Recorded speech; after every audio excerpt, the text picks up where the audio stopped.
কবিতাৰ শিৰোনাম এখন পৃথিৱীৰ সন্ধানত।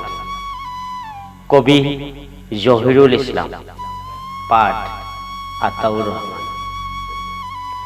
পৃথিৱী, তুমি সঁচাকৈ অসহিষ্ণু হৈ আছা নেকি?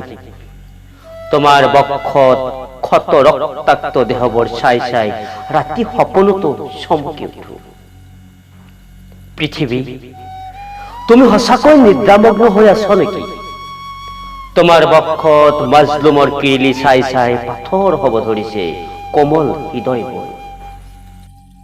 পৃথিৱী, তুমি সঁচাকৈ ক্লান্ত হৈ পৰিছ নেকি?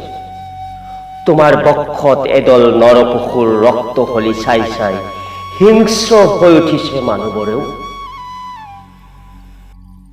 হে পৃথিৱী,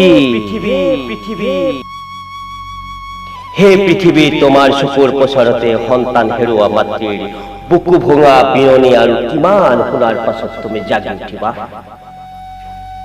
তুমি আৰু কিমান দিন থাকিবা বধিৰ হৈ? আমি বৰ তোমাৰ বধিৰতা চাই চাই পাথৰ হৈ আছো।